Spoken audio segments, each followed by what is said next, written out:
네,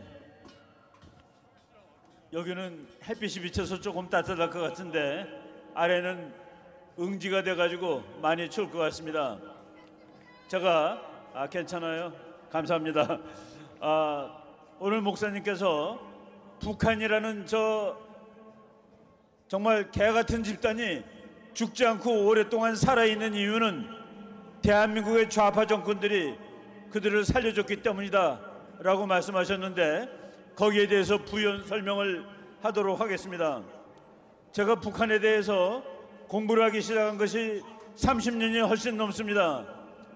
그동안에 북한은 곧 죽는다, 이제 북한은 죽고 말 거야, 그런 얘기를 한두 번 들은 것이 아닙니다. 제일 먼저 그런 얘기가 나온 것이 1990년이었습니다. 1990년에 소련이 망하고 공산주의가 모두 망했습니다. 우리는 소련이 망했기 때문에 북한도 저절로 망할 거라고 생각했습니다. 그리고 그 당시에는 중국이 아직 힘이 세지 않기 때문에 북한을 도와줄 돈도 없었습니다. 그런데 북한이 그동안에 죽지 않고 살아남았습니다. 많은 사람들이 이제 북한은 그냥 곧 죽을 것이다 그렇게 말했는데, 거기에는 그렇게 북한이 죽을 거라고 말한 이유가 안 나 있습니다. 조건이 안 나 있습니다. 북한을 그대로 놔두면 죽는다 라는 얘기였습니다. 그런데 바로 그 무렵에 대한민국에서는 북한을 살려줘야 된다는 얘기가 나오기 시작했습니다. 김영삼 대통령 때 미국이 북한을 죽이겠다고 그랬더니 절대로 죽이면 안 된다고 그랬습니다. 그러고 나서 김대중 대통령이 됐습니다.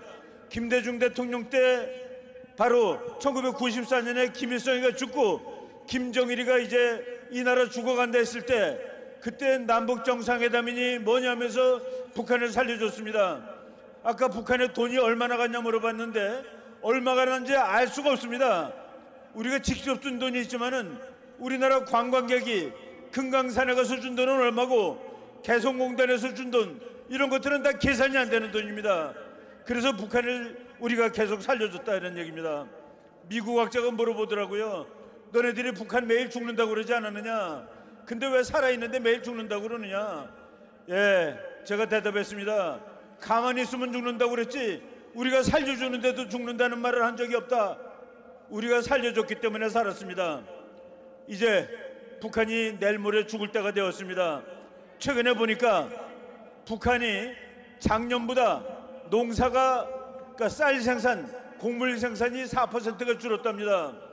김정은이가 북한을 맡은 다음에 10년 동안에 북한의 경제가 10%가 줄었습니다. 이제 우리가 북한을 죽이려고 노력하지 않고 그냥 놔두더라도 북한이 곧 죽게 생겼다는 그런 상황이 된 겁니다. 이제 북한을 죽여야 됩니다. 많은 북한 탈북자들이 뭐라고 그러는지 아십니까? 너네 나라 좌파 정권, 대한민국의 좌파 정권 때문에 북한의 일반 주민들이 얼마나 힘든 생활을, 비참한 생활을 더 연기시켜주는지 모르느냐? 이제 그걸 끊어달라고 얘기합니다. 심지어 북한군의 중령이 너네들은 왜 침략 안 하느냐? 제발 공격해서 죽여달라 북한을, 이런 식으로까지 얘기하고 있는 이런 상황입니다. 이제 윤석열 정부가 돼서 북한한테 이론도 주지 않을 겁니다. 이제 이론도 주지 않고 저희들이 중국이 주는 것마저 차단하면은, 그러면 북한은 내일 모레 무너뜨릴 수 있습니다. 이제 북한을 무너뜨리는 일은 우리 북한 국민을 살리는 길입니다. 북한 정권을 죽이고 북한 동포를 살리는 그 길을 우리는 절대로 이제 시간을 더 끌면 안 됩니다. 우리 목사님께서 2년, 3년 이내, 그것도 이제 반년 지났습니다.